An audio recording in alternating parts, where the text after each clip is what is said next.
ஆண்டவராகிய இயேசு கிறிஸ்துவின் கிருபையும் சமாதானமும் உங்கள் அனைவரோடும் கூட என்றென்றைக்கும் இருப்பதாக. தலைப்பு: நான் உன்னை விட்டு விலகுவதும் இல்லை, உன்னை கைவிடுவதும் இல்லை. அந்த கத்தியை நாம் தீட்டாமல் போனால் அதிக பலத்தை நாம் வேலை செய்வதற்கு பயன்படுத்த வேண்டி வரும். அதுபோல ஒரு மனிதனுடைய ஞானமும் இருக்கிறது. ஒரு காரியத்தை செம்மையாய் செய்வதற்கு ஒரு மனிதனுக்கு ஞானமே முக்கியம் என்று வேதம் சொல்லுகிறது. ஞானமுள்ள மனிதன் சுலபமாக எந்த காரியத்தையும் செய்வான். ஞானத்தோடு நாம் செயல்படும் பொழுது அந்த காரியம் மிக சுலபமாய் முடியும். பிரசங்கி 10ஆம் அதிகாரம் 8ஆம் வசனம் முதல் 20ஆம் வசனம் வரை இன்றைய வாழ்க்கைக்கு, நிஜ வாழ்க்கைக்கு தேவையான ஆலோசனைகளும் அதை பற்றின ஞானமான விளக்கங்களும் நம் வாழ்க்கையின் நெறிமுறைகளையும் எது சரி எது தவறு என்று புரிந்து கொள்ளும்படியாக கர்த்தர் ஞானத்தை நமக்கு கொடுத்திருக்கிறார். வேத வசனங்களை படிக்கும் பொழுது அவைகளை நாம் பெற்றுக்கொள்ள முடிகிறது. பிரசங்கி புஸ்தகம் நமக்கு ஞானத்தையும் புத்தியையும் நமக்கு சொல்லிக் கொடுக்கிறது. படுகுழியை வெட்டுகிறவன் அதில் விழுவான், அடைப்பை பிடுங்குகிறவனை பாம்பு கடிக்கும் என்று வேதம் சொல்லுகிறது. அதாவது படுகுழியை வெட்டுகிறவன், படுகுழி என்று சொல்லும் பொழுது இரண்டு விதமான பொருள்களை சொல்லலாம். இது நேரடியான விளக்கம் என்னவென்றால், ஒரு குழியை வெட்டும் பொழுது ஒரு சாதாரணமாக ஒரு ஆழமான ஒரு குழி வெட்டி நாம் அதை பாதுகாக்காமல் விட்டுவிட்டால், அதாவது ஒரு குழியை வெட்டினால் அதை மூடிவிட வேண்டும், வேற ஏதாவது செய்து விட வேண்டும். ஏனென்றால் அதில் என்ன செய்து விடக்கூடாது, நாம் படுகுழியை வெட்டிவிட்டு அப்படியே போய்விட்டால் ஒரு மிருகங்களோ மனிதர்களோ குழந்தைகளோ விழுந்து விடுவார்கள். இப்பொழுதும் சில இடங்களில் நடக்கிறது அல்லவா? மிகப்பெரிய ஆழமான 100 அடி 150 அடிக்கு போர் போடுகிறார்கள். அதில் மூடாமல் விட்டு விடுகிறார்கள். சில நேரங்களில் அதில் குழந்தை விழுந்து அதனால் அதை காப்பாற்ற முடியாமல் போராடுகிற பலவித சம்பவங்களை நாம் செய்திகளில் கேட்கிறோம். இப்படிப்பட்ட காரியங்கள் நடக்கிறது. இதைதான் வேதம் சொல்லுகிறது, எச்சரிக்கிறது. படுகுழியை வெட்டுகிறவன் அதில் விழுவான். இப்படி நாம் செய்து விட்டுவிட்டால், படுகுழி என்றால் ஆழமான குழி, ஆழமான குழியை வெட்டி அப்படியே விட்டுவிட்டால் அதில் விழ நேரிடும். மனிதர்கள் இப்படி செய்யக்கூடாது என்று இது நேரடியான ஒரு விளக்கம் கொடுக்கப்பட்டிருக்கிறது. அதை வெட்டினால் அதை மூடி விட வேண்டும், பத்திரப்படுத்தி விட வேண்டும். பிறர் போய் அதில் விழுந்து விடாதபடிக்கு, மிருகங்கள் விழாதபடிக்கு பாதுகாத்து விட வேண்டும். அதற்கு மூடி போட்டு வைத்து விட வேண்டும். இதை செய்ய வேண்டும் என்று வேதம் சொல்லுகிறது. இன்னொரு பொருள் என்றால், படுகுழியை வெட்டுவது என்றால் பிறர் வாழ்க்கையை கெடுப்பது. நன்றாக ஒரு குடும்பம் வாழ விடாமல் பிறருக்கு தீங்கு செய்து ஒரு குடும்பத்தை கெடுக்கிற வேலையை செய்கிறது. படுகுழியை வெட்டுகிறவன் அதிலே விழுவான். எவன் ஒரு குடும்பத்தை கெடுக்க நினைக்கிறானோ அவன் வாழ்க்கை அழிந்து போகும் என்று பொருள். அவனே அதில் விழுவான். அவன் பிறருக்கு குழியை வெட்டுவான், ஆனால் விழுவது அவனாயிருக்கும். அவன் பிறர் குடும்பத்தை கெடுக்க நினைக்கும் போது அவன் குடும்பத்தை அழித்து போடுவான். கர்த்தரே இந்த நியாயத்தை செய்வார். அதாவது இதன் பொருள் என்னவென்றால், நாம் பிறருக்கு தீங்கு நினைக்க தொடங்கினால், பிறருக்கு தீங்கு நினைத்தால் அந்த தீங்கு நமக்கே வரும் என்பதை புரிந்து கொள்ள வேண்டும். நமக்கு யாதொரு தீங்கும் செய்யாதவர்களிடத்தில், பிறருக்கு தீமை செய்யாதவர்களிடத்தில் நாம் போய் அவர்களுக்கு தீமை செய்யக்கூடாது. எந்த விதத்திலும் யாருக்கும் தீமை செய்ய நினைக்க கூடாது. அப்படி செய்தால் அந்த தீமைக்கு சரியான பதில் நாமே கொடுக்க வேண்டி வரும். அதன் பாடுகளை, அதற்கான தண்டனையை நிச்சயம் நாம் அனுபவித்தே தீர வேண்டும் என்று வேதம் சொல்லுகிறது. படுகுழியை வெட்டுகிறவன் அதிலே விழுவான். எவன் படுகுழி வெட்டுகிறானோ அவனே விழுவான் என்று வேதம் சொல்லுகிறது. அதனால் எப்பொழுதும் பிறருக்கு நம்மால் ஆனவரை நன்மை செய்ய வேண்டுமே தவிர தீமை செய்யக்கூடாது. அல்லது ஏதும் செய்யாமல் விட்டுவிட வேண்டும். முடிந்தால் நன்மை செய்ய வேண்டும், இல்லை என்றால் அமைதியாகவாது இருந்து விட வேண்டும். தீமை செய்ய நினைக்க கூடாது. அப்படி தீமை செய்ய நினைத்தால் அதற்கான தண்டனை நிச்சயம் நமக்கு வாழ்க்கையில் கிடைக்கும். அடைப்பை பிடுங்குறவனை பாம்பு கடிக்கும். ஒரு புதர் இருக்கிறது என்றால் அந்த புதர் போன்ற செடி கொடிகள் சூழ்ந்திருக்கிற இடத்தில் போய் கை வைத்தால் அதில் பாம்புகள் ஒளிந்திருக்கும். அவைகளுக்கு கூடுகள் இல்லாததினால் அவைகள் அந்த மாதிரியான அடர்ந்த பொருள்கள் இருக்கும் இடத்தில் நுழைந்து பாதுகாப்புக்காக அப்படிப்பட்ட இடத்தில் இருக்கும். நாம் போய் கை வைத்தால் அது கடித்து விடும், ஆபத்து இருக்கும். அதனால்தான் வேதம் சொல்லுகிறது, அடைப்பை பிடுங்குகிறவனை பாம்பு கடிக்கும், ஜாக்கிரதையா இரு, அடைப்பில் போய் கை வைக்காதே. முட்புதர்கள், அதிகமான பொருள்கள், கல் குவியல்கள் அல்லது பலவிதமான பொருள்கள் குவித்து வைக்கப்பட்டிருக்கிற இடத்தை கை வைக்க போனால் நேரடியாக போய் கை வைக்க கூடாது. அப்படி கை வைத்தால் அதில் உள்ள பாம்பு போன்ற பூச்சிகள், ஏதாவது விஷப்பூச்சிகள் தாக்கிவிடும். அதனால் ஒரு குச்சியை எடுத்து அதன் மேல் அடிப்பார்கள்.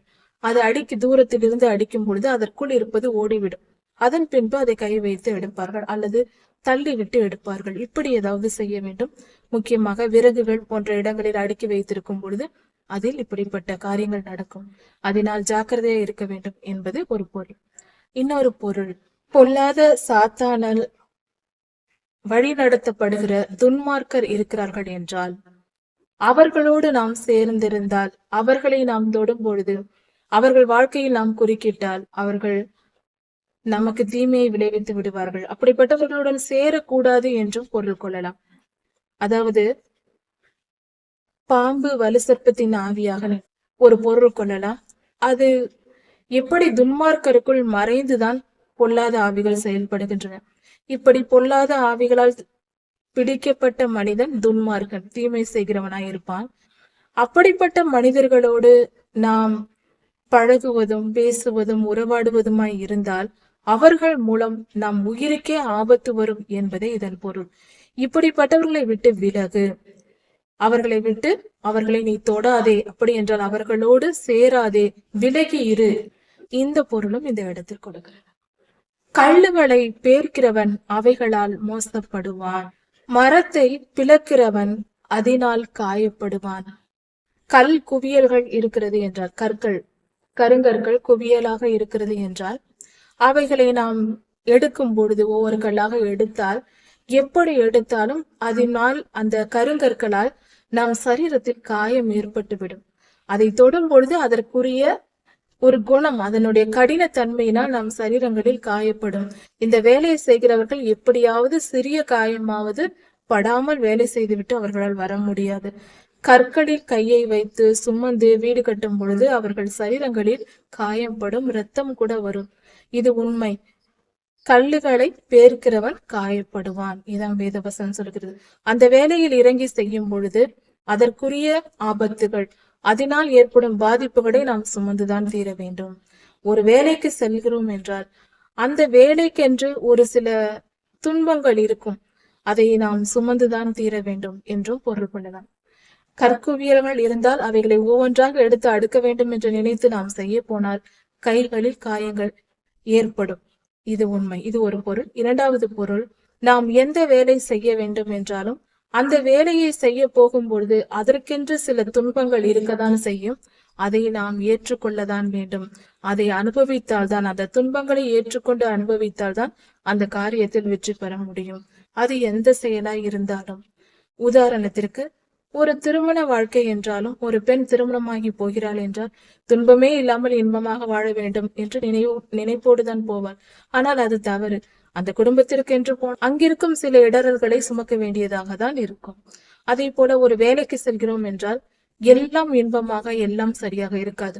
ஒரு வேலை ஸ்தலத்தில் வேலை செய்கிறோம் என்றால் அதில் ஒரு சில பாடுகள், நமக்கு சில துன்பங்கள் இருக்கத்தான் செய்யும், வேதனைகள் வரதான் செய்யும். அதை நாம் பொறுத்து கொண்டுதான் அங்கிருந்து வேலை செய்ய வேண்டி வரும். இதைதான் இந்த இடத்தில் வேதம் இன்னொரு பொருளாக கொடுக்கிறது. மரத்தை பிளக்கிறவன் அதனால் மோசப்படுவான். ஒரு மரம் இருக்கிறது, அதை வெட்டி பிளக்கிறார்கள் என்றால் அந்த மரம் அந்த கைகளில் கால்களில் இடிப்பதினால் வலி ஏற்படும். அந்த வேலையை செய்ய போனால் அதில் இருக்கிற துன்பங்களை நாம் ஏற்றுக்கொண்டுதான் ஆக வேண்டும். அதற்கென்று சில பாடுகள் இருக்கும் என்று வேதம் சொல்லுகிறது. நமது ஆண்டவராகிய இயேசு கிறிஸ்துவுக்கே அப்படி நடந்தது. இந்த உலகத்தில் வந்தார், அவர் நமக்காக வந்தார், 3.5 வருடம் ஊழியம் செய்தார். அதற்கு முன்பாக அவர் தச்சு தொழில் செய்தார். அதாவது மரங்களை வெட்டி அந்த மரங்களை செதுக்கி நாற்காலி, மேஜை போன்ற செய்யும் பொருட்களை செய்திருக்கிறார். கடைசியில் கர்த்தரை சிலுவையில் தான் அவர்கள் மரத்தில் தான் தொங்க விட்டார்கள். நமது ஆண்டவராகிய இயேசு கிறிஸ்துவுக்கே அந்த நிலை ஏற்பட்டது. இருப்பு ஆயுதம் மழுங்கலாய் இருக்க நாம் ஒரு ஆயுதத்தை பயன்படுத்துகிறோம். அரிவாள், கடப்பாரை போன்ற பலவிதமான ஆயுதங்களை நாம் கைகளில் இரும்பு ஆயுதங்களை பயன்படுத்துவதுண்டு. விவசாய வேலைகளுக்கும் வீட்டில் சமைப்பதற்கு கத்தி போன்ற பொருட்களை நாம் பயன்படுத்துவதுண்டு. அது எந்த ஆயுதமாய் இருந்தாலும், அதாவது நாம் பயன்படுத்துகிற ஆயுதங்கள், பழங்களை நறுக்க, காய்கறி நறுக்க மற்றும் விவசாய கருவிகள், மரங்களை வெட்டும் கருவிகள் போன்ற பொருட்களை பயன்படுத்தும் பொழுது இரும்பினால் செய்யப்பட்ட ஆயுதங்களை பயன்படுத்துகிறோம். அவைகள் பயன்படுத்தப்படும் பொழுது அவைகள் மழுங்களாய் இருந்தால், நன்றாக கூர்மையாக இல்லாமல் மழுங்களாக, அதாவது கூர்படுத்தாமல் அதை நாம் மேலும் மேலும் கூர்மைப்படுத்தாமல் பல நாட்கள் பயன்படுத்தி கொண்டே இருந்தால் அது மழுங்கலாகிவிடும், அதிகமாய் நன்றாக நறுக்காது. அப்படிப்பட்ட ஆயுதத்தை பயன்படுத்தும் போது அதிக பலத்தை பயன்படுத்த வேண்டி இருக்கும். ஒரு கத்தியை உதாரணத்திற்கு எடுத்துக்கொள்வோம். புதிய கத்தியை வாங்கி நாம் நறுக்கும் பொழுது அது சுலபமாக நம் காய்கறிகளை நறுக்கி கொடுக்கும். அதுவே அந்த கத்திகளை பல வருடங்கள் நாம் பயன்படுத்திய பின்பு அதை நறுக்கும் பொழுது சற்று கடினமாய் இருக்கும் நறுக்குவதற்கு. இதுதான், அது கத்தி மழுங்கலாகி விடுகிறது, அதனுடைய கூர்த்தன்மை குறைந்து போகிறது. அந்த நுனி பகுதி, வெட்டும் பகுதி பெரியதாகி இருப்பதினால் அது சுலபமாக நறுக்க முடியாமல் நம் கை வலிக்கும்படிக்கு நாம் அதிகமாய் பலத்தை பயன்படுத்த வேண்டியிருக்கும், அதிகமாய் அழுத்த வேண்டியிருக்கும். அதனால் நம்முடைய பலன் அதிகம் தேவைப்படும். புதிய கத்தியில் சுலபமாக நறுக்கி விடுவோம். இதுதான், இருப்பு ஆயுதம் மழுங்கலாயிருந்தால் அதிக பலன் பயன்படுத்த வேண்டி வரும். அந்த கத்தியை நாம் தீட்டாமல் போனால் அதிக பலத்தை நாம் வேலை செய்வதற்கு பயன்படுத்த வேண்டி வரும். அதுபோல ஒரு மனிதனுடைய ஞானமும் இருக்கிறது.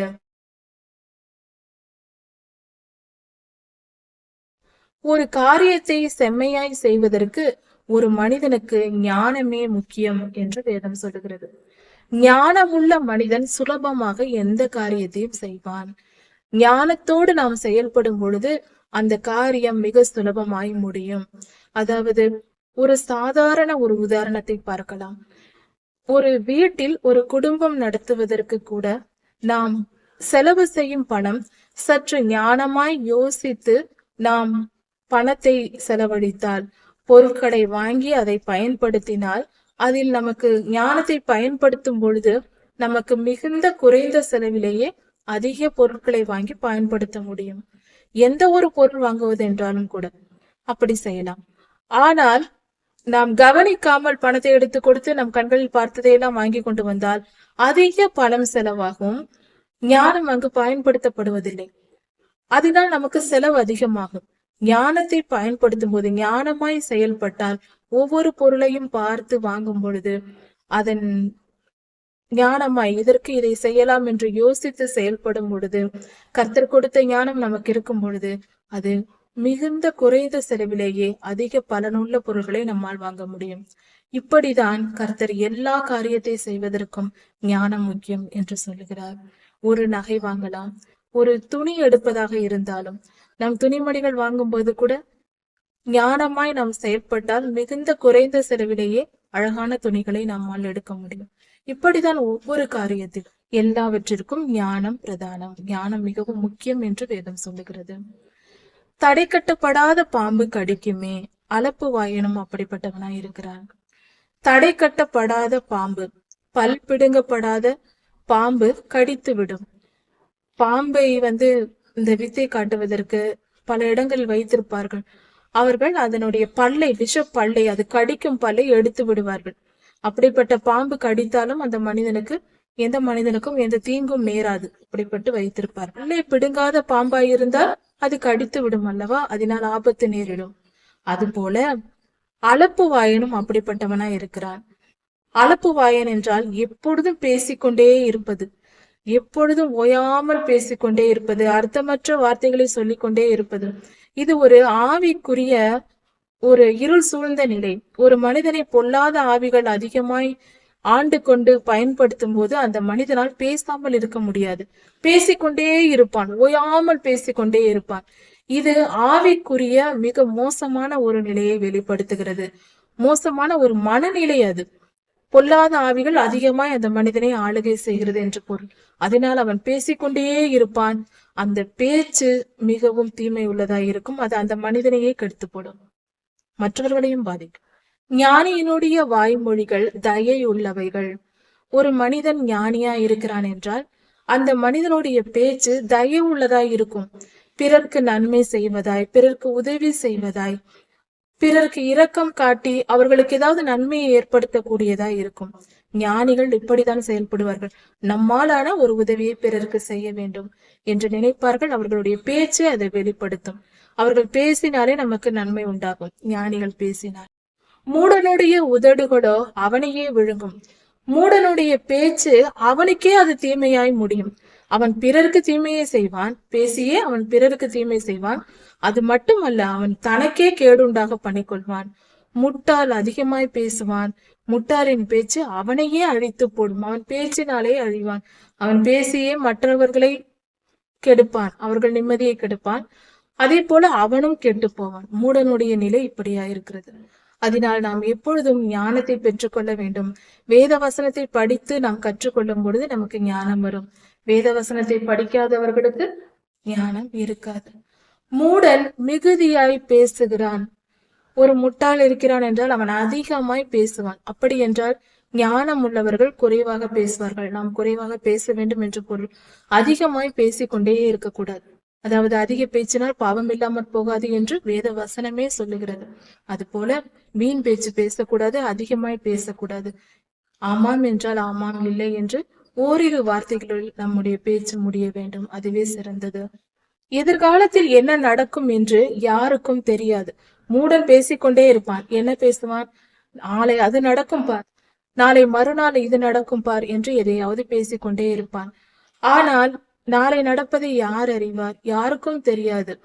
நாளை இதுதான் நடக்கும் என்று யாராலும் சொல்ல முடியாது. நாளை நடக்க போவதை யாருக்கும் தெரியாது. அதை யாரும் நமக்கு சொல்ல முடியாது. ஆனால் முட்டாள் பேசிக்கொண்டே இருப்பான். நாளை நடக்க போவதை தெரியாதவன் இது நடந்து விட்டால், அது நடந்து விட்டால், அது அப்படியானால், இது இப்படியானால், இப்படி பேசுவதனால் பலன் என்ன? நடந்து முடிந்த காரியங்களை பற்றி பேசினால் அதனால் ஆக போவது என்ன? தேவையற்ற இந்த நிகழ்காலத்தை வீணடிக்க வேண்டாமே. அதிகமாய் பேசக்கூடாது, வேதம் சொல்லுகிறது. ஊருக்கு போகும் வழியை மூடன் அறியாததினால் அவன் தொல்லை ஒவ்வொருவரையும் இழைக்க பண்ணும். அப்படி என்றால் ஒரு மூடன் இருக்கிறான் என்றால் அவன் ஒரு ஊருக்கு போகிறான். அவனுக்கு போகும் வழி தெரியாது. போகும் இடத்தில் எல்லாம் வருகிறவர்களை எல்லாம் இப்படி போக வேண்டுமா, அப்படி போக வேண்டுமா என்று கேள்வி கேட்டு கொன்று விடுவான். அந்த அளவுக்கு கேள்வி கேட்டு கொண்டே இருப்பான். அப்படிப்பட்ட முட்டாளுக்கு பதில் சொல்ல யாராலும் முடியாது. சோர்ந்து போவார்கள். பதில் சொல்லுகிறவர்கள் சோர்ந்து போவார்கள். இப்படியா, அப்படியா, இப்படியா, இப்படியா என்று கேள்வி கேட்டே தொல்லை பண்ணுவான். இதுதான் முட்டாளனுடைய குணம். ஒரு முறை சொன்னால் அவனுக்கு புரியாது. அவன் முட்டாள், அவனுக்கு புரியாது என்று பொருள். முட்டாள்தனமாய் இருந்தால் நம் வாழ்க்கை பாதையும் புரியாது. கர்த்தரோட ராஜ்யத்திற்குள் எப்படி போக வேண்டும் என்று நற்காரியங்களை சொன்னால் முட்டாளுக்கு ஏறாது. பரிசுத்தமாய் வாழ், பாவம் செய்யாதே என்றால் அவனுக்கு புரியாது. அவன் பதிலுக்கு பதில் ஏதாவது பேசுவான். முட்டாள் அப்படித்தான் செய்வான். அப்படிப்பட்டவர்களுக்கு புத்தி சொல்வதை விட்டுவிட வேண்டும். அதனால் பிரயோஜனம் ஒன்றும் இல்லை. அவன் தன் வாழ்க்கையின் வெற்றி பகுதி அடைய முடியாது. அதை சொன்னாலும் அவனால் புரிந்து கொள்ள முடியாது. கர்த்தருடைய ஆவியானவர் எங்கேயோ அங்கே அந்த மனிதனுக்கு விடுதலை உண்டு. விடுதலை பெற்ற மனிதனுக்கு தான் ஞானம் இருக்கும். ஞானமுள்ள மனிதனே கர்த்தருடைய வார்த்தைக்கு செவி கொடுப்பான். முக்கியமாக ஊழியம் செய்கிறவர்கள், கர்த்தருடைய வார்த்தையை பிறருக்கு சொல்லுகிறவர்கள் இதை அறிந்து கொள்ள வேண்டும். கர்த்தருடைய வார்த்தையை நாம் சொல்லும் பொழுது யாருக்கு சொல்கிறோம், எப்படி சொல்கிறோம் என்பதை புரிந்து கொள்ள வேண்டும். முட்டாள்தனமாய் இருப்பவர்களுக்கு சொல்வதனால் பிரயோஜனம் இல்லை. கவனித்து கர்த்தருடைய வழிகளில் கர்த்தருடைய சித்தம் அறிந்து நாம் போதிக்க வேண்டும். ராஜா சிறு பிள்ளையுமாய் பிரபுக்கள் அதிகாரமே உண்கிற தேசமே உனக்கு ஐயோ. ஒரு ராஜா இருக்கிறான், அந்த தேசத்திற்கு சிறு பிள்ளையாய் இருக்கிறான் என்றால் அந்த தேசத்தை யார் வழி நடத்துவார்? கூட இருப்பவர்கள் என்ன சொல்லுகிறார்களோ அதையே அந்த ராஜா கேட்டாக வேண்டும். ஏனென்றால் அந்த ராஜாவுக்கு வயதும் அனுபவமும் இல்லை. சிறு பிள்ளையாய் இருக்கும் பொழுது ராஜாவாய் இருந்தாலும் அந்த சிறு பிள்ளைக்கு என்ன தெரியும்? 10 வயது 15 வயது சிறுவனாய் இருந்தால் ராஜாவாய் இருக்கும் பொழுது அவனுக்கு ஒன்றும் புரியாது, என்ன செய்வதென்று தெரியாது. அதனால் தேசத்திற்கு பாதுகாப்பு இருக்காது. மற்றவர்கள் அந்த மனிதனை, அந்த ராஜாவை ஆளுகை செய்து விடுவார்கள், அதனால் ஆபத்து நேரிடும் என்று வேதம் சொல்லுகிறது. அதே போல பிரபுக்கள் அதிகாலமே உண்ணுகிறவர்கள். அப்படி என்றால் மிகப்பெரிய பணக்காரர்களா இருக்கிறார்கள் என்று சொல்லும் பொழுது, அவர்கள் அதிகாலையில் எழுந்து என்ன சாப்பிடலாம் என்று யோசிக்கிறவர்களா இருந்தால், சாப்பிடுவதே வாழ்க்கையாக இருக்கிறவர்களா இருந்தால், சாப்பிடுவதில் அதிக விருப்பம் உள்ளவர்களா இருந்தால், எப்பொழுதும் சாப்பிடுவதையே நோக்கமா இருப்பவர்களா இருந்தால், அந்த தேசம் வீணாகும், அந்த தேசம் பாழ்பட்டு போகும். பிரபுக்கள் அப்படி இருந்தால் அந்த தேசம் நல்லபடியாக இருக்க முடியாது, பாதுகாப்பா இருக்க முடியாது. சாப்பிடுவது என்று ஒரு செயல், அது நமக்கு தேவையானதுதான். ஆனால் அதுவே வாழ்க்கையா இருக்கக்கூடாது. எதற்கு எந்த அளவுக்கு முக்கியத்துவம் கொடுக்க வேண்டுமோ அந்த அளவுக்கு மட்டும்தான் முக்கியத்துவம் கொடுக்க வேண்டும். அதிகமாய் எதையும் முக்கியப்படுத்த கூடாது என்று வேதம் சொல்லுகிறது. ராஜா குலமகனுமாய் பிரபுக்கள் வெறிக்க உண்ணாமல் பெலன் கொள்ள ஏற்ற வேளையில் உண்ணுகிறவர்களுமாய் இருக்கப்பட்ட தேசமே நீ பாக்கியம் உள்ளது என்று வேதம் சொல்லுகிறது. ராஜாக்கள் குலமகனுமாய் என்றால், அதாவது ராஜ குலத்தில் பிறந்த ராஜாக்கள், அந்த வம்சத்தில், ராஜ வம்சத்திலேயே வருகிற ராஜாக்கள் இருக்க வேண்டும் தேசத்தில். அது அந்த தேசத்திற்கு பாதுகாப்பானது, அது நன்மையை தரும். அதாவது ஒரு சாதாரண மனிதன் திடீரென்று ராஜாவாய் அரசாளுவது என்பது அந்த அளவுக்கு சிறப்பானது அல்ல. ராஜகுலத்தில் பிறந்தவர்களால் தான் அந்த ராஜாங்க அதிகாரத்தை செலுத்துவதும் பலவித ஞானமான காரியங்களையும் அறிந்து வைத்திருப்பார்கள். ராஜா குலமகனுமாய் இருக்க வேண்டும், நல்ல குலத்தில் பிறந்த, நல்ல குடும்பத்தில் பிறந்திருக்க வேண்டும், ராஜ குலத்தில் பிறந்திருக்க வேண்டும், நல்லோர்களின் வழியில் நடக்கிற ஒரு மனிதனாய். குலமகனுமாய் என்றால் பெற்றோர்களால் வழி நடத்தப்படுகிற ஒரு நல்ல சிறந்த மகனுமாய் இருக்கும் பொழுது அந்த தேசம் மிக சிறப்பாய் இருக்கும் என்று வேதம் சொல்லுகிறது. எப்படி ஒரு தேசத்தின் தலைவர் இருக்க வேண்டும் என்று வேதம் சொல்லுகிறது. ராஜா குலமகனாய் இருக்க வேண்டும். பிரபுக்கள் வெறிக்க உண்ணாமல், அதாவது சாப்பிடும் இச்சையில் விதவிதமான உணவுகளை சாப்பிட வேண்டும் என்று வெறித்தனமாய் அலைகிறவர்களாய் இல்லாமல், தன்னுடைய சரீரத்துக்கேற்ற பலனுக்காக தேவையான அளவு மட்டும், தேவையான நேரத்தில் மட்டும் சாப்பிடுகிறவர்களாய் இருக்க வேண்டும். அப்படி இருக்கிற ஒரு தேசம் சிறப்பானதா இருக்கும், உயர்ந்த ஒரு நல்ல நிலையில் இருக்கும் என்று பொருள். மிகுந்த சோம்பலினால் மேல் மச்சு பழுதாகும். மிகுந்த சோம்பல், அதிக சோம்பல் உள்ளவர்களாய் வீட்டில் இருக்கிறவர்கள் இருந்தால், ஒரு வீடு இருக்கிறது, அந்த வீட்டில் உள்ளவர்கள் மிகுந்த சோம்பல் உள்ளவர்களாய் இருக்கிறார்கள், சோம்பேறித்தனமான மனிதர்களாய் இருக்கிறார்கள் என்றால் அந்த வீட்டின் மேல் மச்சு பழுதாகும், மேற்கூரையானது பழுதாகிவிடும் என்று பொருள். அதாவது சோம்பலான வாழ்க்கை கூடாது, சோம்பேறித்தனம் மிகவும் தீமையானது. எப்பொழுதும் உழைத்து கொண்டிருக்க வேண்டும். உழைப்பு, கடினமான உழைப்பு மிகவும் நல்லது. அதாவது எப்பொழுதும் செயல்பட்டு கொண்டிருக்க வேண்டும் என்று வேதம் சொல்லுகிறது. சோம்பேறித்தனம் வீட்டை பாழாக்கும். சோம்பேறிகளால் நிறையப்பட்ட வீடு, அந்த வீட்டின் மேல் மச்சு பழுதாகும் என்று வேதம் சொல்லுகிறது. கைகளின் நெகிழ்வினாலே வீடு ஒழுங்காகும். கைகளின் நெகிழ்வு அப்படி என்றால் எப்பொழுதும் நல்லபடியாக வேலை செய்து கொண்டு, வேலை செய்ய சோம்பல் படாமல் சுறுசுறுப்பாய் வேலை செய்கிற கைகளை உடையவர்கள் அந்த வீட்டில் இருந்தால் அந்த வீடு ஒழுங்காய் இருக்கும், ஒழுக்கம் நிறைந்ததாய் இருக்கும் என்று பொருள். எல்லா பொருள்களும் ஒழுங்காக அடுக்கி வைக்கப்பட்டு அழகான வீடாக, ஒழுக்கமான ஒரு அருமையான ஒரு வீடாக இருக்கும். விருந்து சந்தோஷத்திற்கென்று செய்யப்படும். விருந்து கொண்டாடல் என்பது சந்தோஷத்திற்காக செய்யப்படுவது. பலர் ஒன்று கூடி புசித்து குடித்து சந்தோஷமாய் இருப்பதற்காக செய்யப்படும் காரியம் விருந்து. விருந்து சந்தோஷத்திற்காக செய்யப்படுகிறது. திராட்சரசம் ஜீவன் உள்ளோரை களிப்பாக்கும். உயிருள்ள மனிதர்களுக்கு திராட்சரசம், பழரசங்கள் களிப்பாக்கும், சந்தோஷத்தை கொடுக்கும். பணமோ எல்லாவற்றிற்கும் உதவும். எல்லா காரியத்திற்கும் பணம் உதவும். பணம் என்பது உதவி செய்கிற பொருளாய் இருக்கிறது.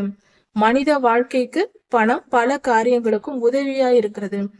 பணமே வாழ்க்கை என்று இருக்கக்கூடாது. பணத்தை தான் ஆதாரமாக கொண்டு வாழக்கூடாது. பணம் நம் வாழ்க்கைக்கு உதவி செய்கிற ஒரு பொருள், அவ்வளவுதான். அதை சரியான இடத்தில் வைக்க கற்றுக்கொள்ள வேண்டும். பணம் தேவைதான், அது நமக்கு உதவி செய்வதற்கு தான். அதை வைத்துக்கொண்டு எல்லா காரியத்தையும் சாதித்து விட முடியாது. இதுதான் வேதம் சொல்கிறது. ஒரு உதவி செய்கிற ஒரு பொருள், நாம் வேலை செய்கிறோம் என்றால் நமக்கு உதவியாக ஒருவர் இருந்தால் எப்படி இருக்கும்? அதுபோல பணம் பல காரியங்களுக்கும், ஏன் எல்லா காரியத்திற்கும் உதவியாக இருக்கும். ஆனால் பணமே வாழ்க்கை அல்ல. ராஜாவை உன் மனதிலும் நிந்தியாதே. அதாவது தேசத்தில் அதிகாரம் வகிக்கிறவர்கள், அதிகாரிகள், அரசாங்க அதிகாரிகள், பதவி வகிப்பவர்கள், இப்படிப்பட்டவர்களை மனதினாலும் நிந்தியாதே.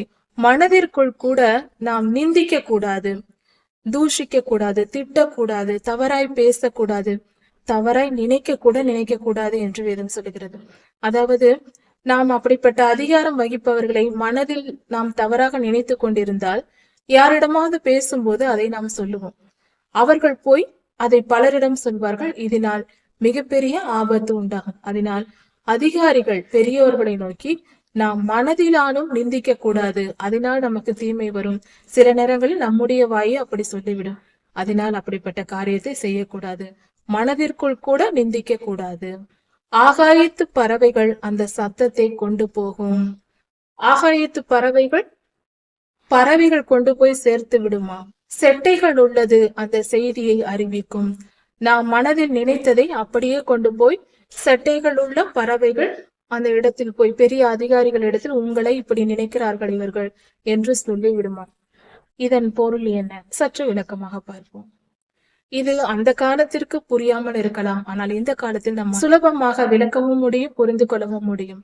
அதாவது ஒரு அரசியல் தலைவர்களை பற்றி இருவர் நின்று சாதாரண மனிதர்கள் இருவர் பேசிக் கொண்டிருந்தால் கூட பக்கத்தில் யாராவது செல்போன் வைத்து வீடியோ எடுத்து விட்டால் அதை அப்படியே போஸ்ட் செய்து அது மீடியாக்களில் பரவி விடுகிறது. அது மேல் அதிகாரிகள் வரைக்கும் சென்று விடுகிறது. இன்று இது சர்வசாதாரணமாக நடக்கிறது. இந்த காலத்திற்காகவே பிரசங்கி சொல்லி இருப்பது போல சொல்லி இருக்கிறார். மனதிலும் நிந்தியாதே. வாய் தவறி நீ ஏதாவது மனதில் நினைத்திருந்தால் வாயில் பேசும்போது வந்துவிடும் அந்த வார்த்தை. அப்படி வந்து விட்டால் அதை போய் அப்படியே மீடியாக்கள் மூலமாக பரப்பி விடுவார்கள், உனக்கு ஆபத்து நேரிடும் என்று தீர்க்க தரிசனமாக சொல்வது போல பிரசங்கி சொல்லி இருக்கிறார். இது உண்மையிலேயே இன்று நடந்து கொண்டிருக்கிறது. பலவிதமான செய்திகள் மீடியாக்களில் வருகிறது. இந்த அதிகாரி உங்களை தவறாக பேசினார் என்று மேல் அதிகாரிகளிடத்தில் சொல்வது, வீடியோக்கள் போட்டு விடுவது, இவர்களை பற்றி இப்படி பேசினார்கள் என்று இவர்களுக்கு எப்படி தெரிகிறது? ஒரு சாதாரணமான ஒரு விஐபியாக இருக்கலாம், அவர்கள் நடந்து சென்றால் கூட இங்கு சென்றார்கள், இங்கு போனார்கள், இங்கு வந்தார்கள் என்று உடனே அதை பரப்பி விடுகிறார்கள். சினிமா துறையில் இருப்பவர்களுக்கு மிகப்பெரிய துன்பமாய் இருக்கும். ஏனென்றால் அவர்கள் வெளியே சென்றால் போதும், எந்த இடத்தில் அவர்களை பார்த்தாலும் உடனே அந்த வீடியோவை எடுத்து ரீல்ஸ் போட்டு அதை செய்து விடுகிறார்கள். ஒருவேளை அவர்கள் ஏதாவது ஒரு தவறான வார்த்தை யார் மேலாவது சொல்லிவிட்டால் அது மிகுந்த பழியை அவர்களுக்கு கொண்டு வந்துவிடும். அதனால்தான் வேதம் சொல்லுகிறது, மனதாலும் நிந்தியாதே. மனதில் தானே நிந்தித்துக் கொண்டிருக்கிறோம், நாம் ஒன்றும் வாயில் சொல்லவில்லையே என்று நினைத்தால் நாம் பேசும்போது வரும் ஏதாவது ஒரு வார்த்தையை வைத்து கூட அதை பெரிதாக்கி விடுவார்கள். இந்த காலம் ஆபத்தான காலம். இது மிக தெளிவாக நமக்கு பொருந்தக்கூடிய காரியமா இருக்கிறது. எப்பொழுதும் நம் வாயின் வார்த்தைகளும் நம்முடைய நினைவுகளும் மிக சரியா இருக்க வேண்டும். அதிகாரம் வகிப்பவர்கள், பெரியோர்கள், தலைவர்கள் போன்றவர்களை குறித்து தவறாக பேசவும் கூடாது, நினைக்கவும் கூடாது. அப்படி செய்தால் நமக்கு ஆபத்தில் முடியும். கர்த்தர் அதை வெறுக்கிறார். பெரியவர்கள் தவறு செய்தால் அதை கண்டிக்க கர்த்தர் இருக்கிறார். அவர்களை கண்டிக்கும் பொறுப்போ அவர்களை தூஷிக்கும் வேலையோ நமக்கு கர்த்தர் கொடுக்கவில்லை. புரிந்து கொள்வோம். நாம் எந்த இடத்தில் அடங்கி இருக்க வேண்டும், எந்த இடத்தில் பேச வேண்டும் என்பதை அறிந்து செயல்படும் பொழுது வீணான பிரச்சனைகள் வாழ்க்கையில் வராது. தேவையற்ற எந்த பிரச்சனைகளும் நம்மை நெருங்காதபடி நம்மை காத்து கொள்ளலாம். வாழ்க்கையை சரியாக வாழ்வதற்கான வழிகளும் நிதானமாய் வாழ்வதற்காகவும் ஞானமாய் செயல்பட்டு வெற்றியுள்ள வாழ்க்கை வாழவும் பொல்லாத இருளிடமிருந்து தப்பித்து கொண்டு இந்த சபிக்கப்பட்ட பூமியில் வெற்றி பெற்று வாழவும் கர்த்தருடைய வேத வசனம் நமக்கு வழி நடத்துகிறது. வேத வசனம் வெளிச்சமாய் இருக்கிறது. அந்த வெளிச்சத்தில் நாம் நடந்தால் இருளுக்கு விலகி நம்மை காப்பாற்றிக் கொள்ளலாம். கர்த்தர் நம்மை பாதுகாக்க மிகப்பெரிய ஞான புதையல்களை வேத புத்தகத்தில் வைத்திருக்கிறார். அதை வாசித்து அந்த ஞான புதையல்களை பெற்றுக்கொண்டு வாழ்க்கையில் வெற்றி பெறுவோம். பிரசங்கி 11ஆம் அதிகாரம் 1ஆம் வசனம். கர்த்தருடைய ஜனம் எப்படி இருக்க வேண்டும் என்ற ஆலோசனைகளும் வழி நடத்துதலும் பிரசங்கி புஸ்தகத்தில் கொடுக்கப்பட்டிருக்கிறது. வேத வசனங்கள் நமக்கு வாழ்வியல் நெறிகளை, பரிசுத்த பாதையை, எப்படி வாழ வேண்டும் என்பதை நமக்கு கற்றுக் கொடுக்கிறது. அப்படி நாம் அந்த வசனங்களை படித்து அறிந்து கற்றுக்கொண்டு அதன்படி நம் வாழ்க்கையை நாம் திருத்தி அமைக்கும் பொழுது நம் வாழ்க்கை வெற்றியுள்ளதாக, நித்திய ஜீவனை அடையத்தக்கதாக, இவ்வுலக வாழ்க்கையிலும் சமாதானமாய் வாழ முடியும், சந்தோஷத்தை நமக்கு கொடுக்கும். இப்படிப்பட்ட நற்காரியங்களை நாம் பெற்றுக்கொள்ளலாம். வேத வசனங்கள் நம் வாழ்க்கையின் வழியா இருக்கிறது. அந்த பாதையில் நாம் செல்லும் பொழுது வெற்றி நிச்சயம், சமாதானமும் சந்தோஷமும் நிறைந்திருக்கும். வாழ்க்கையில் வீணான குழப்பங்களும் மன உளைச்சலும் எதுவுமே ஏற்படாது. மன உளைச்சல் என்பது வாழ்க்கையை எப்படி வாழ்வதென்று தெரியாமல், எது சரி எது தவறென்று புரியாமல் இருக்கிற குழப்பமான மனநிலை, டென்ஷன். இதனால் பிபி வரும், பல வியாதிகள் வரும் என்று சொல்லுகிறார்கள். அப்படிப்பட்ட மன உளைச்சலே கிறிஸ்தவ வாழ்க்கையில் இருக்காது. வேத வசனத்தை உண்மையாய் வாசித்து உண்மையான ஒரு கிறிஸ்தவனாய் வாழ்ந்தால் நிச்சயம் மன உளைச்சல் என்ற வார்த்தைக்கும் நமக்கும் சம்பந்தம் இருக்காது. மன நிம்மதி நிச்சயம் கிடைக்கும். வேத வசனம் சொல்லுகிறது, உன் ஆகாரத்தை தண்ணீரின் மேல் போடு, அநேக நாட்களுக்கு பின்பு அதன் பலனை காண்பாய் என்று வேதவசனம் சொல்லுகிறது. நம்முடைய ஆகாரம் என்றால் என்ன? இந்த இடத்தில் கர்த்தருடைய வார்த்தை, இதில் இரண்டு பொருள் உண்டு. ஒன்று, நம்முடைய ஆகாரம் என்று சொல்லும் போது நம்முடைய செல்வம், ஐஸ்வர்யம், பணம், பொருள் போன்றவை. இவைகளை தண்ணீரின் மேல் போடு என்றால், நம் தண்ணீர் என்று சொல்லும் பொழுது வேதத்தின்படி ஜனத்தை குறிக்கும். ஜனக்கூட்டம், பொதுமக்கள், ஜனங்கள், இவைகளை குறிக்கும். அப்பொழுது நம் ஆகாரத்தை தண்ணீர் மேல் போடு என்றால் நம்முடைய பணம், பொருள், ஐஸ்வர்யம் இவைகளை நாம் குவித்து வைக்காமல் ஏழைகளுக்கும் எளியவர்களுக்கும் கொடுத்து உதவி செய்ய வேண்டும். கொடுக்கிறவர்களாய் நாம் இருக்க வேண்டும். எல்லோருக்கும் நாம் கொடுக்கும் போது அது உடனே நமக்கு பலன் தராது. ஆனால் அது அநேக நாட்களுக்கு பின்பு அது நமக்கு பலன் தரும் என்று வேதம் சொல்லுகிறது. அதாவது நாம் ஒரு ஆப்பிள் மரத்தை நடுகிறோம் என்றால் அதை என்ன செய்வோம்? அதை நட்டுவிட்டு உடனே பார்த்தால் அதில் பழம் கிடைக்காது. காத்திருக்க வேண்டும், வருடங்கள் காத்திருக்க வேண்டும். அப்பொழுது அதிலிருந்து பழம் கிடைக்கும். அது போலதான் நாம் செய்யும் நற்கிரியைகள், தான தர்மங்கள், அவைகளை நாம் செய்துவிட்டு காத்திருக்க வேண்டும். பலருக்கு நாம் உதவி செய்து விட்டால் அதை எதிர்பார்க்க வேண்டியது கூட இல்லை. அது கொஞ்ச நாட்கள், அநேக நாட்களுக்கு பின்பு அதன் பலன் தெரியும். நம்முடைய கடைசி காலத்திலோ அல்லது அடுத்த தலைமுறைகளிலோ அவர்கள் செழிப்பாய் வாழ்வதற்கு நாம் இன்று செய்யும் தான தர்மங்கள் நம் சந்ததியை வாழ வைக்கும். நம்முடைய முதிர் வயதிலும் நாம் செய்த தான தர்மங்கள் அதற்குரிய பலனை கர்த்தர் தருவார். நாம் எப்பொழுது துயரப்பட்டாலும், நாம் பற்றாக்குறையிலும் பாடுகளிலும் எதிர்காலத்தில் வரவேண்டிய சூழ்நிலை வந்தால் அந்த சமயத்தில் கர்த்தர் நாம் செய்த தான தர்மங்களை நினைத்து பார்த்து அதற்கேற்ற பலனை நமக்கு தேவைப்படும் நேரத்தில் அது நமக்கு கொடுப்பார். அதாவது பிறருக்கு உதவுவது, ஏழைகளுக்கு உதவுவது, பணம் பொருள் கொடுப்பது என்பது என்ன ஒரு காரியம் என்றால், அதில் முக்கியமான ஒரு சிறப்பான ஒரு அம்சம் என்னவென்றால், அது நாம் வங்கியில் போட்டு பணத்தை சேமித்து வைப்பது போல. வங்கியில் போட்ட பணத்தை நாம் சேமித்து வைப்போம். அதன் பின்பு நமக்கு எப்பொழுது நம்முடைய பண தேவை ஏற்படும் பொழுது, நம்மிடம் உள்ள பணம் செலவழிந்த பின்பு அந்த வங்கியில் இருக்கிற பணத்தை எடுத்து, பேங்கில் இருக்கிற பணத்தை எடுத்து செலவு செய்வோம். தேவைப்படும் போதுதான் அதை நாம் எடுப்போம். அது வரைக்கும் அது பத்திரமாக அங்கேயே இருக்கும். நம்முடைய அன்றாட செலவுக்கு பணம் வரும், அதை செலவு செய்து கொண்டிருப்போம்.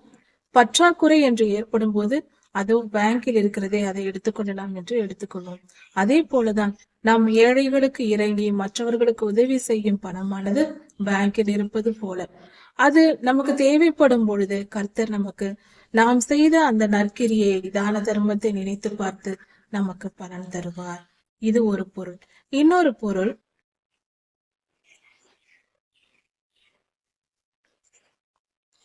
யோவான் புஸ்தகத்தில் சொல்லப்பட்டிருக்கிறது, ஜீவ அப்பம் நானே என்று. அதனால் இந்த வசனத்தின்படி நாம் பார்க்கும் பொழுது நம்முடைய ஆகாரம் என்பது வேத வசனமாய் இருக்கிறது, கர்த்தருடைய வார்த்தையா இருக்கிறது, வார்த்தையாகிய இயேசு கிறிஸ்து.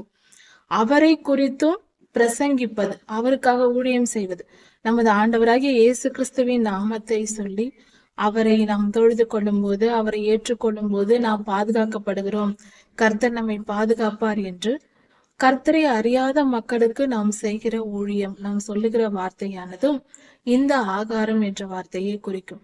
ஆகாரத்தை தண்ணீரின் மேல் போடு என்று சொல்லும் பொழுது ஜனங்களுக்கு நம்முடைய வார்த்தையை, கர்த்தரை குறித்தான வார்த்தைகளை நாம் கொடுக்க வேண்டும்.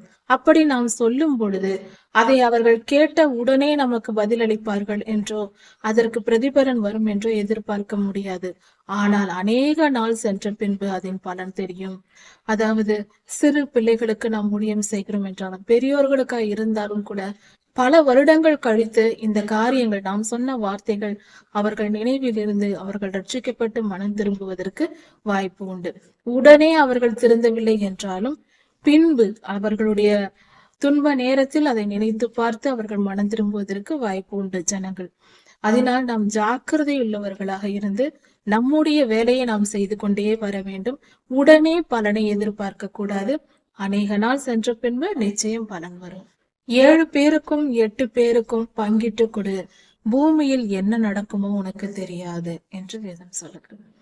7 பேருக்கும் 8 பேருக்கும் என்றால் எல்லா மனிதர்களுக்கும், மற்றவர்களுக்கு முழுமையாய் நம்முடைய முழு முயற்சியினால் நம்முடைய முழு பலத்தையும் பயன்படுத்தி நம்மால் ஆன வரைக்கும் எல்லோருக்கும் பணத்தினாலும் உழைப்பினாலும் உதவி செய்ய வேண்டும். ஊழியத்தின் மூலமாகவும் பிறருக்கு உதவி செய்ய வேண்டும். கர்த்தருடைய வார்த்தை சொல்வதில் நாம் உற்சாகம் உள்ளவர்களாய் இருந்து நம் முழு பலத்தையும் பயன்படுத்தி கர்த்தருடைய நாம மகிமைக்காக சாட்சியுள்ள வாழ்க்கை வாழ்வதிலும் கர்த்தருக்கு ஊழியம் செய்வதிலும் உற்சாகமாய் செய்ய வேண்டும். ஏன் இப்படி செய்ய வேண்டும் என்றால், பூமியில் என்ன ஆபத்து நேரிடுமோ உனக்கு தெரியாது என்று சொல்லுகிறார். அதாவது கர்த்தர் நமக்கு குறிப்பிடுகிற காரியம், ஆபத்து எந்த நேரத்திலும் வரும். நீ சேர்த்து வைத்து என்ன செய்ய போகிறாய்? ஒரு மனிதன் கோடி கோடியாய் பணம் சேர்க்கிறான், பலவித தொழில்களை செய்யலாம், எல்லாம் செய்து சேர்த்து கொண்டிருக்கிறான். அவன் இன்று இரவு உறங்கும் போது நாளை இந்தந்த காரியங்களை செய்ய வேண்டும், அதை செய்ய வேண்டும், இதை செய்ய வேண்டும் என்று திட்டமிட்டு எல்லாவற்றையும் அவன் சரியாக சாப்பிடாமல் கூட உழைத்து சம்பாதித்து சேர்த்து கொண்டிருப்பான். அவன் அன்று படுக்க உறங்கும் பொழுது திடீரென்று அவன் இருதயத்தில் ஏதாவது பாதிப்பு ஏற்பட்டு இறந்து போனாலோ, அல்லது பூகம்பம் வந்து இயற்கை சீற்றங்களினால், பூமி அதிர்ச்சிகளினால் அவன் வைத்த அத்தனை சொத்துகளும் ஒரே நாளில் பூமிக்குள் போய்விட்டாலும் அதனால் என்ன பலன் உண்டு? இந்த காரியம் எல்லாம் நடக்காது என்று சொல்ல முடியாது. இது என்ன இப்படி சொல்லுகிறார்கள் என்று நினைக்க தேவையில்லை. இது இப்படி நடந்து கொண்டிருக்கிறது. இன்றைய காலகட்டத்தில் திடீரென்று மணல் சரிவு, மண் சரிவு ஏற்பட்டு மலை பிரதேசங்களில் உறங்கிக் கொண்டிருந்தவர்கள் பல பேர் மறைத்திருக்கிறார்கள். எல்லா தேசங்களிலும் நடக்கிறது.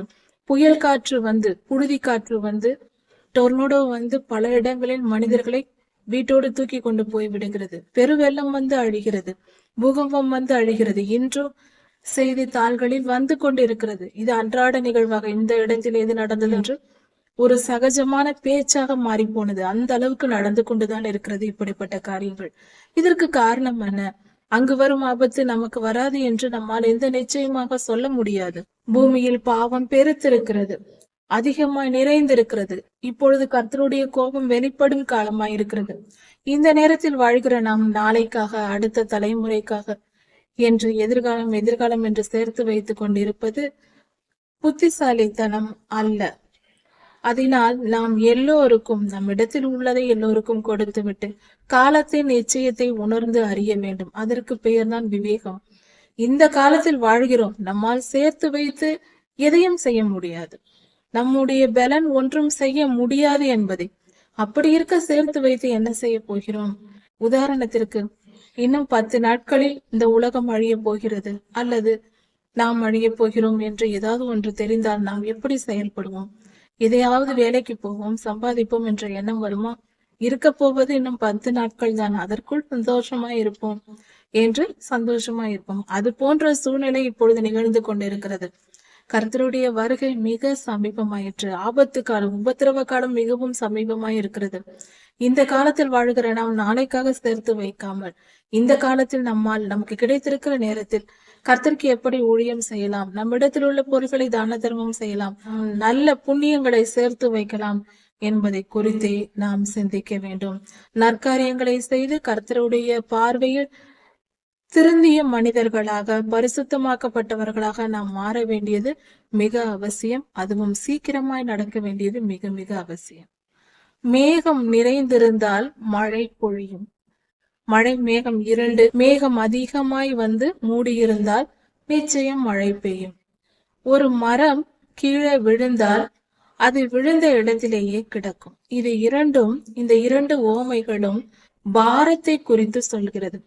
மேகம் நிறைந்திருந்தால், மேகம் முழுவதும் தண்ணீர் நிறைந்திருந்தால், நீராவி நிறைந்திருந்தால் அது மழையாக அந்த நீராவியின் பாரம் தாங்க முடியாமல் நிறைந்த பின்பு அது அப்படியே தண்ணீரை பூமியில் விட்டுவிடும்.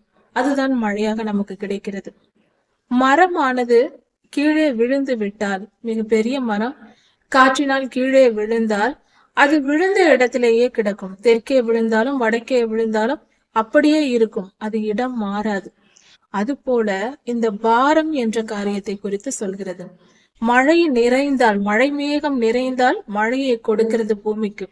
அதுபோல நாம் கொடுக்கிறவர்களாக, நம்மிடத்தில் ஐஸ்வர்யம் சேரும் போது, அதிகமாய் சேரும் பொழுது அதை மழை மேகம் போல கொடுத்து விடுகிறவர்களாய் நாம் இருக்க வேண்டும். மரமானது எங்கே விழுந்தாலும் அதன் பாரம் தாங்காமல், பாரம் அதிகமானதினால் அதாவது ஒரு சின்ன செடி கீழே விழுந்தால் அது காற்றினால் ஓடிவிடும். காற்றடையும் போது அது அசைந்து விடும். மனிதர்கள் தூக்கி போட்டு விடுவார்கள், மிருகங்கள் தூக்கி போட்டு விடும். ஆனால் மிகப்பெரிய மரம் கீழே விழுந்து விட்டால் அதை சாதாரணமாக நம்மால் எடுக்க முடியாது.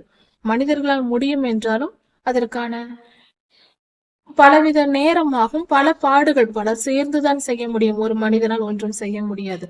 ஏனென்றால் அதிக பாரம் உள்ள மரம் விழுந்தால் விழுந்தே கிடக்கும். அதை தூக்க யாராலும் முடியாது. அதே போல பாவம் அதிகமாகி பணம் அதிகம் சேர்க்கும் போது அந்த பணம் சம்பாதிப்பதற்காக நாம் செய்த பாவங்களும் நம் மேல் சேர்ந்திருக்கும்.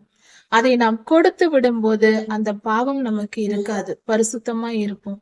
அதனால் பாவத்தை நம்மை விட்டு போக்கிக் கொள்வதற்கு நம் ஐஸ்வர்யம் அதிகம் நமக்கு இருக்கக்கூடாது. அதிக ஐஸ்வர்யம் உள்ளவர்கள் பாவத்தை சுமப்பார்கள். அதனால் வரும் சாபங்கள், இவைகளை சுமந்தே பல பாடுகளை அனுபவித்துக் கொண்டிருப்பார்கள் வாழ்க்கையில். அவர்களுடைய மனம் திரும்புதலும் நிச்சயமாய் சொல்ல முடியாது. இப்படிப்பட்ட சூழ்நிலை இருப்பதினால் மரம் போல உன் பாரத்தை நீயே வைத்துக் கொள்ளாதே. அது விழுந்த இடத்தில் விழுந்தபடி கிடக்கும். அதை தூக்குவார் இருக்க மாட்டார்கள். மேகம் போல மேகம் நீராவியால் நிறைந்த பின்பு அது உடனே மழையை கொடுத்து விடுகிறது.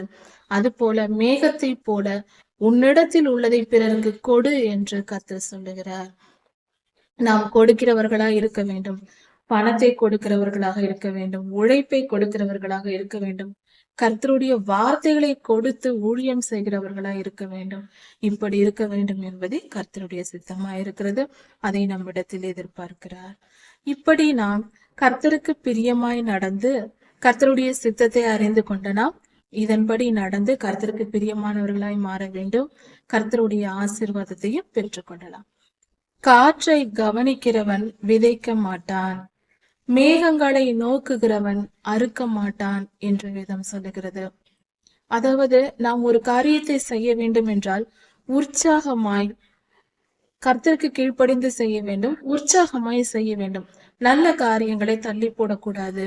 நல்ல காரியங்களை செய்வதற்கு யோசித்துக் கொண்டே இருக்கக்கூடாது. அதை செய்யாமல் இருப்பதற்கு காரண காரியங்களை தேடக்கூடாது. நற்காரியங்கள் என்று தெரிந்தால் அது என்ன போராட்டம் போராடினாலும் அதை செய்துவிட வேண்டும். செய்ய வேண்டும் என்கிற எண்ணம் வேண்டும். எதையாவது காரணம் சொல்லி அதை தடை செய்து விடலாம் என்று அந்த நோக்கத்தில் காரணத்தை தேடிக்கொண்டிருக்க கூடாது.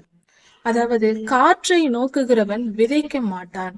ஒரு மனிதன் விதைக்க வேண்டும் என்றால் கர்த்தர் மேல் நம்பிக்கை வைத்து மழை பெய்யும், என் பயிரை வளர்க்கும், கர்த்தர் இந்த வருடத்தில் எனக்கு நல்ல பலனை தருவார் என்று விசுவாசத்தோடு இடத்தில் ஜெபித்து விசுவாசத்தோடு விதையை கொண்டு போய் விதைக்க வேண்டும். காற்று இப்படி அடிக்குமா, மழை பெய்யுமா, காற்று வருமா என்று எல்லாவற்றையும் காற்றை பார்த்து கொண்டே உட்கார்ந்திருந்தால் விதைக்கவும் போவதில்லை, அறுவடையாகவும் ஆகாது. ஏற்ற காலத்தில் விதைத்தால் தான் பலன் கிடைக்கும். அப்படி அந்த காலத்திற்கு ஏற்ற அந்த சூழ்நிலை வந்த பின்பு உடனே விதையை விதைத்து விட வேண்டும். காற்றை எதிர்பார்த்து கொண்டிருக்க கூடாது. மழை வரும் என்று எதிர்பார்த்து கொண்டிராமல் நாம் விதைத்து விட்டு கர்த்தரிடத்தில் விசுவாசத்தோடு இருந்தால் நிச்சயம் பலன் கிடைக்கும். விசுவாசத்தோடு நாம் செய்ய வேண்டுமே தவிர ஒரு காரியத்தை அதில் காரண காரியங்களை தேடி தடை செய்து கொண்டு தாமதப்படுத்தி கொண்டு இது நடக்கட்டும் அது நடக்கட்டும் என்று சொல்லிக்கொண்டு இருக்கக்கூடாது. இது தவறான செயல். இதனால் நாம் காரியங்களை சாதிக்க முடியாது, பலன் பெற முடியாது என்று வேதம் சொல்லுகிறது. மேகங்களை நோக்குகிறவன் அறுக்க மாட்டான். மேகத்தை பார்த்து கொண்டே இருந்தால் அவன் அறுவடை செய்ய மாட்டான்.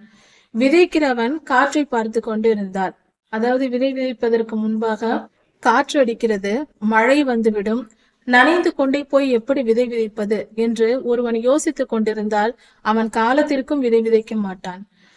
அது மழை காலத்தில் தான் விதை விதைப்பார்கள். அந்த நேரத்தில் மேகமூட்டமும் காற்றும் இருக்கத்தான் செய்யும். ஐயோ மழை வந்து விடுமே, நான் போய் எப்படி விதை விதைப்பது, நனைந்து போவேனே என்று யோசித்தால் அவனால் விவசாயம் செய்ய முடியாது.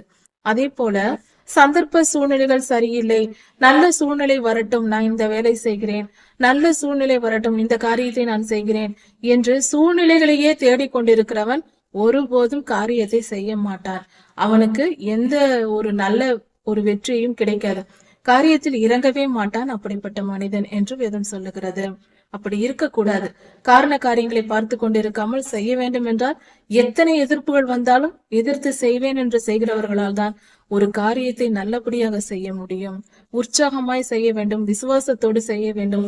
சூழ்நிலைகளை பார்த்த வாழ்க்கையில் எல்லா காரியத்திலும் மேகங்களை நோக்குகிற இந்த சூழ்நிலை எனக்கு வரவில்லை, அதனால் நான் வேலையை செய்ய இன்று அறுவடைக்கு ஊழியம் செய்ய போகிற நிலத்தில் தானியம் விளைந்திருக்கிறது, சரியில்லை, அறுவடை செய்யத்தில் அந்த பிரச்சனை நடந்து கொண்டிருக்கிறது. அறுவடை செய்யும் போது மழை ஏற்றுக்கொள்ளவில்லை, அந்த தானியங்களை அறுத்த பின் நல்ல சூழ்நிலை மழை பெய்தால் அது நனைந்து செய்கிறேன் வீணாகிவிடும். இதை தாமதப்படுத்திக் கொண்டு அதனால் கூடாது. இன்று மழை ஒரு காரியத்தை நமக்கு கொடுத்து நான் எப்படி அறுவடை செய்வது முடிக்கிறவர்களாய் இருக்கிறதே என்று ஒருவன் யோசித்துக் கொண்டே இருந்தான், அவன் அறுவடையே செய்ய முடியாது. வழி மழை வரும், மேகம் வரும், ஆனது அறுவடை செய்வேன் என்று துணியை உருவாவது அதனால் மழை வந்து அறியாது அறுவடை செய்து கொள்ளலாம். எல்லாவற்றையும் நாளை பார்த்து நாளை மறுநாள் அறுவடை செய்து கொள்ளலாம் என்று தாமதப்படுத்திக் கொண்டே இருந்தால் தேவ செயல்கள் கர்த்தர் இந்த பூமியில் என்ன செய்கிறார் விளைந்த விளைச்சல் நாம் அறியாமல் அப்படி இருக்கக்கூடாது என்று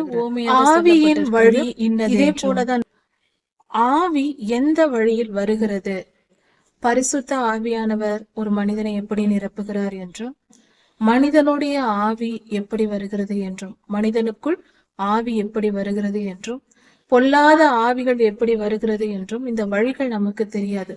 குறிப்பாக ஒரு மனிதன் தாயின் கருவில் உருவாகும் பொழுது அந்த மனிதனுக்குள் ஆவி எப்படி வருகிறது, தாயின் கருவில் இருக்கும் குழந்தைக்கு ஆவி எப்படி வருகிறது, அந்த குழந்தையின் ஆவி எப்படி வருகிறது என்று நமக்கு தெரியாது, அந்த வழி நமக்கு தெரியாது.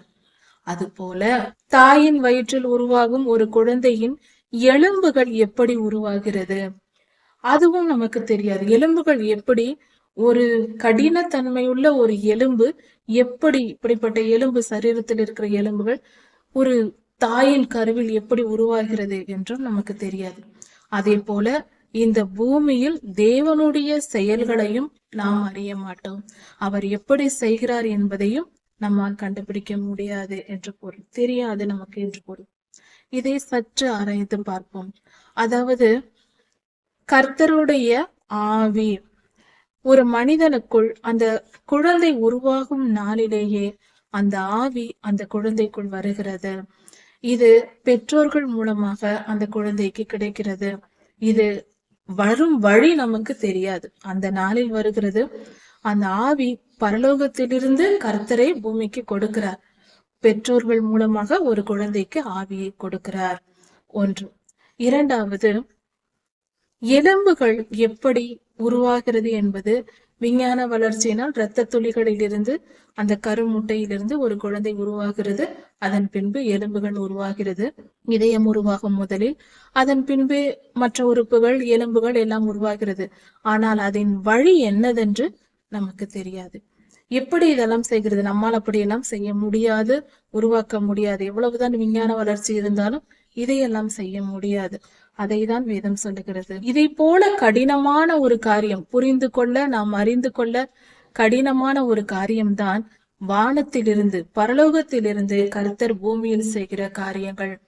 பரலோக காரியங்கள், கர்த்தருடைய காரியங்கள் பூமியில் எப்படி நிறைவேற்றப்படுகிறது என்பதை குறித்தும் நமக்கு தெரியாது. இது காரியத்தை கர்த்தர் செய்கிறார், அதை நாம் அறிந்து கொள்வது மிகவும் கடினம். வேதாகமத்தில் ஆதியாகமம், யோபு புஸ்தகம், வெளிப்படுத்தல் புஸ்தகம், எசேக்கியேல் 28, ஏசாயா 14 போன்ற அதிகாரங்களை நாம் படித்து பார்க்கும் பொழுது, இந்த வேத பகுதிகளை படித்து பார்க்கும்போது சிருஷ்டிப்பை குறித்தும் மனித வாழ்வை குறித்தும் பல காரியங்களை புரிந்து கொள்ளலாம் என்றாலும் முழுமையாக தெய்வ செயலை நம்மால் தெரிந்து கொள்ள முடியவில்லை. காலையிலே உன் விதையை விதை, மாலையிலே உன் கையை நெகிழ விடாதே. அதுவோ இதுவோ எது வாய்க்குமோ வென்றும் இரண்டும் சரியாய் பயன்படுமோ என்றும் நீ அறியாயே என்று வேதம் சொல்லுகிறது. இந்த இடத்தில் விதை என்ற வார்த்தை நாம் சாதாரணமாக நேரடி பொருளை பார்க்கும் பொழுது காலையிலும் விதை விதை, மாலையிலும் விதை விதை என்று சொன்னால் நேரம் காலம் பார்க்காமல் ஓய்வில்லாமல் சாதாரணமாக விவசாய நிலத்தில் வேலை செய்யும் பொழுது கொஞ்சம் மட்டும் வேலை செய்துவிட்டு பலன் தரும் என்று காத்திருக்காமல் உன்னால் முடிந்த வரைக்கும் உன் முழு பலனையும் பயன்படுத்தி வேலை செய்யும். விவசாய வேலையா இருந்தாலும் மற்ற எந்த வேலையா இருந்தாலும் முழு பலத்தோடு நம்மால் முடிந்த வரைக்கும் நன்றாக உழைத்து கடினமாய் உழைக்கும் பொழுது ஏதோ ஒரு விதத்தில் நமக்கு பலன் வரும். காலையிலிருந்து மாலை வரை வேலை செய்கிறோம், மற்ற காரியங்கள் செய்கிறோம், பலவித தொழில் செய்கிறோம். இப்படி எந்த காரியம் செய்தாலும் முழு முயற்சியோடு அதிகமாய் உழைக்கும் பொழுது ஏதோ ஒரு வழியில் கர்த்தர் நம்மை ஆசீர்வதிப்பார். அந்த ஆசீர்வாதம் வந்து சேர்ந்து விடும் என்று பொருள். இன்னொரு காரியம், இது நேரடியான ஒரு விளக்கம். இன்னொரு முக்கியமான காரியம், இந்த விதை என்பது வேதத்தின்படி ஆழமான சத்தியம் என்னவென்றால் வேத வசனங்கள் தான் விதை. ஆண்டவராகிய இயேசு கிறிஸ்துவே நமக்கு சொல்லி இருக்கிறார், விதை விதைக்கிறவன் ஓமை என்று. புதிய ஏற்பாட்டில் கர்த்தர் தம்முடைய சீஷர்களுக்கு உபதேசித்து சொல்லும் பொழுது சொல்லியிருக்கிறார். விதை என்பது கர்த்தருடைய வார்த்தை. அதை காலையிலும் மாலையிலும் விதைக்க வேண்டும்.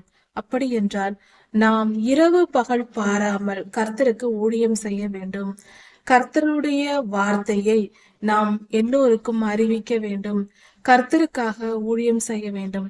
அப்படி நம்மால் முடிந்த அளவுக்கு நம்முடைய முழு பலனையும் பயன்படுத்தி நாம் செய்ய வேண்டும். நம்மால் ஒரு காலை வரைக்கும் செய்தால் போதும், மாலை வரைக்கும் செய்தால் போதும், மதியம் வரைக்கும் செய்தால் போதும், ஒரு நாளைக்கு 3 மணி நேரம் உழைத்தால் போதும், ஒரு நாளைக்கு 2 மணி நேரம் வேலை செய்தால் போதும், ஊழியம் செய்தால் போதும் என்று நாம் அப்படி கணக்கு போட சொல்லவில்லை. வேதம் என்ன சொல்லுகிறது? கர்த்தர் சொல்லுகிற வார்த்தை முழுமையாய் காலையிலேயும் விதைக்க வேண்டும், மாலையிலேயும் விதைக்க வேண்டும். நேரம் காலம் பார்க்காமல், இரவு பகல் பாராமல் எப்பொழுதும் கர்த்தருடைய வார்த்தையை விதைத்து கொண்டே இரு. எது வாய்க்குமோ, இது வாய்க்குமோ, அது வாய்க்குமோ, நீ எந்த நேரத்தில் செய்கிற ஊழியம் பலன் தரும் என்று உனக்கு தெரியாது. நீ எந்த விதத்தில், நீ எந்த அளவுக்கு ஊழியம் செய்திருக்கிறாய், எந்த காரியம் கர்த்தருடைய வார்த்தை ஒரு மனிதனின் இதயத்தை தொட்டு அந்த மனிதன் மனம் திரும்புவான், அந்த மனித ஆத்துமா ரட்சிக்கப்படும் என்பது தெரியாது. நம்மால் சொல்ல முடியாது. இன்னும் சொல்ல போனால் நமக்கு இருக்கிற காலம் கொஞ்ச நேரம், ஒரு நாளைக்கு 1 மணி நேரம் ஊழியம் செய்தால் போதும், ஒரு ஞாயிற்றுக்கிழமைகளில் 2 மணி நேரம் போய் நான் ஊழியம் செய்து விட்டால் வந்தால் போதும், மற்ற நேரத்தில் என் உலக வாழ்க்கைக்கு நான் வாழ்ந்து கொள்வேன் என்று சொல்லுகிற காலம் இது இல்லை. கர்த்தருடைய வருகை சமீபமாயிற்று. எல்லோரும் கர்த்தருக்கு ஊழியம் செய்ய வேண்டிய நேரம் இது. அதனால் அதை புரிந்து கொள்வோம். ஏனென்றால் கர்த்தர் நம்மை விட்டு பரலோகம் ஏறி சென்றது, பரமேறி சென்று 2000 வருடம் ஆயிற்று. உலகம் முழுவதும் போய் சீஷராக்குங்கள் என்று சொல்லி இருக்கிறார். எல்லோருக்கும் கர்த்தருடைய நாமம் இன்றும் அறிவிக்கப்படவில்லை. 2000 வருடங்களாக இத்தனை முன்னேற்றம் அடைந்த விஞ்ஞான உலகத்தில் இன்னும் உலகம் எங்கும் கர்த்தருடைய வார்த்தை அறிவிக்கப்படாமல் இருக்கிறது. அப்படி என்றால் நாம் எவ்வளவு சோம்பலாய் இருக்கிறோம், மனித இனம் பொறுப்பற்றதாய் இருக்கிறது என்பதற்கு இது அடையாளமாய் இருக்கிறது. அப்படி இருக்க நாம் என்ன செய்ய வேண்டும்? அதிகமாய் உழைக்க வேண்டும். கர்த்தருக்காக முழு முயற்சியோடு காலை மாலை பகல் இரவு என்று பாராமல் கர்த்தருக்கு ஊழியம் செய்ய வேண்டும் என்று வேதம் சொல்லுகிறது. இரண்டும் சரியாய் பயன்படுமோ? காலையில் சொல்வதோ மாலையில் சொல்வதோ எந்த விதமான ஊழியம் ஏற்றுக்கொள்ளப்பட்டு மனம் திரும்புதல் உண்டாகும் என்று நம்மால் சொல்ல முடியாது. எல்லாவித வாய்ப்புகளையும் பயன்படுத்தி எல்லா கால நேரத்திலும் நாம் ஊழியம் செய்ய வேண்டும். இது மட்டும் போதும், டிவியில் மட்டும் ஊழியம் செய்தால் போதும், அல்லது நேரில் தான் ஊழியம் செய்ய வேண்டும், திருச்சபை ஊழியம் மட்டும் போதும், செல்போனில் ஊழியம் செய்வது தேவையில்லை, டிவி சேனல்கள் தேவையில்லை என்றெல்லாம் சொல்லக்கூடாது. எல்லா வழிகளிலும் கர்த்தருடைய ஊழியத்தை செய்ய வேண்டும். எல்லா டெக்னாலஜியையும் பயன்படுத்த வேண்டும். எந்தெந்த விதம் இருக்கிறதோ எல்லாவற்றையும் பயன்படுத்தி, முழு பலனையும் பயன்படுத்தி, முழு நேரத்தையும் பயன்படுத்தி ஊழியம் செய்ய வேண்டும். ஏதோ ஒன்று நமக்கு பலிக்கும். அதாவது மனித இனம் எதை பார்த்தாவது மனம் திரும்பட்டும். வாய்ப்புகள் எல்லாவற்றையும் நாம் கொடுத்து விட வேண்டும். கர்த்தருடைய நீதி நிறைவேற வேண்டும். எல்லோருக்கும் கர்த்தருடைய வார்த்தை போய் சேர வேண்டும். கர்த்தருடைய பிள்ளைகள் இதை செய்ய வேண்டும் என்று கர்த்தர் விரும்புகிறார். வெளிச்சம் இன்பமும் சூரியனை காண்பது கண்களுக்கு பிரியமுமாமே. வெளிச்சம் இன்பமாயிருக்கிறது. நாம் வெளிச்சத்தை பார்க்கும்போது நம்மை அறியாமல் நாம் சந்தோஷம் அடைவோம். காலையில் எழுந்து சூரிய வெளிச்சத்தை பார்க்கும்போது சந்தோஷமா இருக்கும். அந்த வெளிச்சம் என்பது நமக்கு சந்தோஷத்தை கொடுக்கும். வீடுகளில் கூட நாம் முழுவதும் கதவு ஜன்னல்களை அடைத்து வைத்துக் கொண்டு இருந்துவிட்டு நன்றாக வெயில் அடிக்கும் போது எல்லாவற்றையும் திறந்து அந்த வெளிச்சத்தை பார்க்கும் பொழுது நமக்கு மிகுந்த சந்தோஷம் உண்டாகும். வெளிச்சம் என்பது மன மகிழ்ச்சியான ஒரு காரியம். ஆவிக்குரிய வெளிச்சமும் கர்த்தராய் இருக்கிறார். அதுவும் நமக்கு மிகுந்த மகிழ்ச்சியை கொடுக்கும். உலக வாழ்க்கையின் இந்த சாதாரண மண்டலத்தில் இருக்கிற, இயற்கை மண்டலத்தில் இருக்கிற, நேச்சுரல் ரேமில் இருக்கிற இந்த வெளிச்சமும் நமக்கு சந்தோஷத்தை கொடுக்கும். சூரியனை காண்பது கண்களுக்கு பிரியமும் ஆமே.